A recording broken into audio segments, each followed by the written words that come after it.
देवराजसेव्यमान पावनाङ्घ्रिपङ्कजं ज्ञानयज्ञसूत्रमिन्दुशेखरं कृपाकरं नारदादियोगिवृन्दवन्दितं दिगम्बरं काशिकापुराधिनाथकालभैरवं भजे।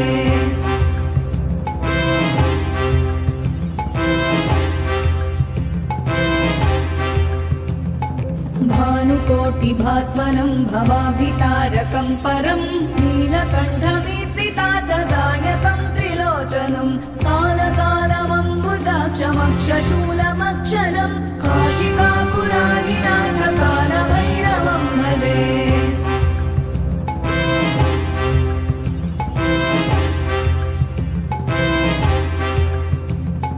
शूलटङ्कपाशदण्डपाणिमादिकारणं श्यामकायमादिदेवमक्षरं निरामयं भीमविक्रमं प्रभुं विचित्रताण्डवप्रियं काशिकापुराधिनाथकालभैरवं भजे।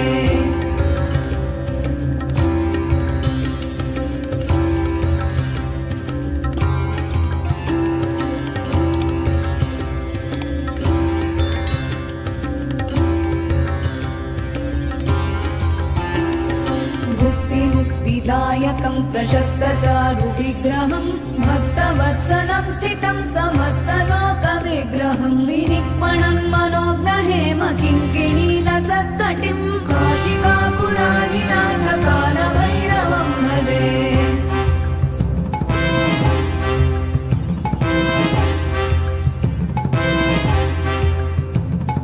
धर्मसेतुपालकं त्वधर्ममार्गनाशकं कर्मपाशमोचकं सुशर्मदायकं विभुं स्वर्णवर्णशेषपाशशोभिताङ्गमण्डलं काशिकापुराधिनाथकालभैरवं भजे।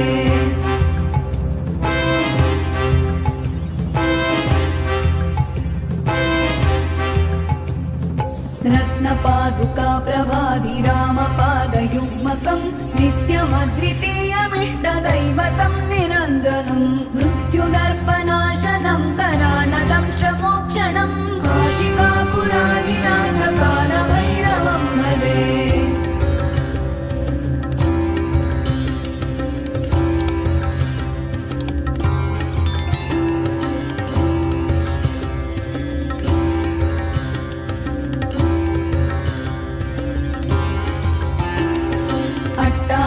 भिन्नपद्मजाण्डकोशसन्ततिं दृष्टिपातनष्टपापजालमुग्रशासनम् अष्टसिद्धिदायकं कपालमालिकाधरं काशिकापुराधिनाथकालभैरवं भजे।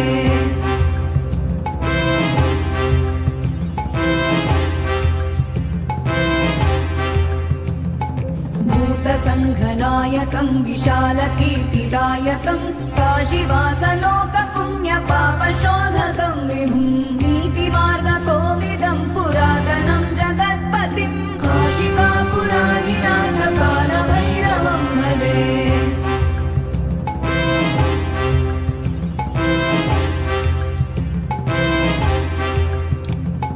कालभैरवाष्टकं पठन्ति ये मनोहरं ज्ञानमुक्तिसाधनं विचित्रपुण्यवर्धनं शोकमोहदैन्यलोभकोपतापनाशनं प्रयान्ति कालभैरवाङ्घ्रिसन्निधिं नराध्रुवं प्रयान्ति कालभैरवाङ्घ्रिसन्निधिं नराध्रुवं प्रयान्ति कालभैरवाङ्घ्रिसन्निधिं नराध्रुवम्।